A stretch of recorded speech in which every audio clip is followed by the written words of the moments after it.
Hey guys, Zach here, welcome to the channel. Today I'm going to be taking you on a closer look of my TR160 chassis from Trak Racer.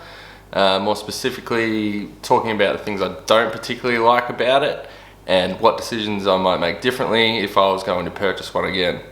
So hopefully if you're in the market for a new chassis, I can hopefully give you a bit of advice on what to look forward to and yeah, maybe help some of you guys out. Firstly, I wanted to start off talking about the wheel deck that comes standard with the Trak Racer TR160. It's not great. I've got it in the position that allows the most stable fitment and it moves quite a lot still. So fortunately, this can be pretty easily rectified by not being an idiot like I am and doing your research, because there is a faceplate version that your wheel bolts directly to, which I wasn't sure if it was compatible with my wheelbase, but it turns out it is, and they are a lot more sturdier. Alternatively, you could get a third-party one. I think SimLabs make a really sturdy option for that as well. So if you're looking at getting, like, if you've got a direct drive wheel, I'll definitely recommend upgrading from the standard wheel deck that I've got, because there's a lot of flex in that thing, as you can see. So yeah, keep an eye out for that one. This brings us to the integrated triple monitor mount that I got from Trak Racer as well. Honestly, do not bother with it. It's probably fine for a single monitor, but when you've got three 32-inch monitors hanging off this thing, it moves around like crazy. If you have to make any quick steering corrections, they wobble all over the place and it takes a long time for them to settle down. Alternatively, what I would do is buy the floor standing monitor mount, which is a lot more stable obviously, and it's completely separated from the rig. You've got more adjustment and it's just going to be a way better time for you basically. So avoid the triple integrated monitor mount. Definitely go for the floor standing ones, because you're going to have a much better experience. Now onto the seat. I got the GT style seat, and as a seat, it's really good. It's comfortable for long sessions. I've driven hours and hours at a time and I don't get uncomfortable in it, just sweaty, but no seat's gonna fix that. The only issues I had with the seat were around the front, underneath. There was a lip that came down that prevented me from getting the slider positioned correctly. So I had to spin my seat rail around and put the slider sticking out the back of the seat so I could adjust it, which is fine for me. I don't have anyone else sitting in it, so I never need to adjust it. But if you've got other people in your house that are using your rig, even though it's unlikely, it might be annoying to go around the back, adjust it, try it, go around, you know, it just shouldn't be a thing. I don't know how many people this was an issue with for the seats, but I found with mine that was definitely an issue. Also, the seat brackets that came standard with my model were completely rubbish. They allowed for zero adjustability, so I have to wedge a pillow behind my back to get any sort of comfort, because it doesn't incline at all. So you're just sitting straight up, which is pretty uncomfortable. But fortunately, Trak Racer released a new set of way more adjustable seat brackets, which allow way more adjustability. So they come standard now with all Trak Racer chassis, which is a great move by them, and I believe they're giving discounts to people that have the old style ones, so that's really good by them. So now onto quality control. Honestly, the seat was probably my biggest issue. Quality of everything was pretty much fine.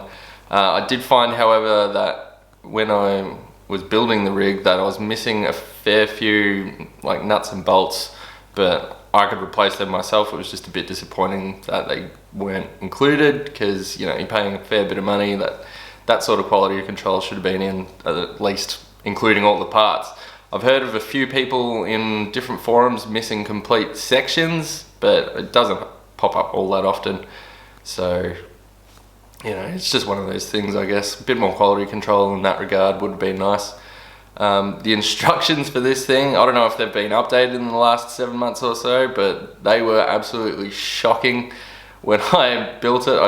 I'm pretty handy on the tools, I think, and yeah, this thing was a pain in the ass to make. It took me 2 days, and yeah, the instructions were completely useless basically. They didn't give you any measurements or anything. So unless they've updated in the last 6 months, I haven't checked, but be prepared for that. On the flip side, all the condition of all the parts that came in were great, packaged really well. I know they used to have some issues with that they've rectified, which is also nice to see. But yeah, no complaints with that. All the boxes arrived at the same time, packaged neatly, no scratches, scuffs or anything like that, so that was really good. Now next is a weird one, because it's not against this chassis itself, it's more against 80/20 rigs in general. And it's a double-edged sword, because on one hand they are really adjustable and they will adjust to anything you want basically, but you've got to get it done in setup, because once you've got the whole thing set up, your monitor's mounted on, you can't change it, or it's really hard to change it. If I wanted to change my monitor's height, there's not a chance in hell I could do it. If I undid those bolts, the monitors would just come crashing down. That's why I recommend the floor standing ones, because at least you can get a bit of movement. If I had to adjust the wheel deck height, I'd have to loosen it up, bash it with a rubber mallet, and I would have scratches all over my aluminium profile. So not really a complaint against Trak Racer, obviously, because it's not their fault at all, but just the nature of the beast.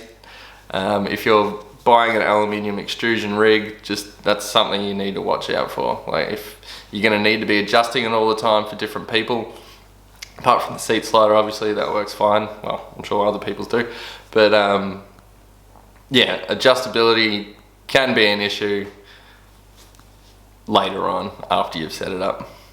So I hope I've covered a few things for anyone looking at buying one of these rigs that you might find helpful. If I was to buy this chassis again, I would definitely go for the floor mount monitor stand, and I would buy the faceplate wheel mount, wheelbase mount. But apart from that, I would 100% buy this chassis again. It looks great, it's sturdy, it's pretty good quality. So yeah, I don't really have any legitimate complaints about it. It's just a few things that I thought other people might want to know and make some different decisions. Customer service experience was pretty good. I had a few delays, but that was in peak COVID time, so they couldn't really do much about that.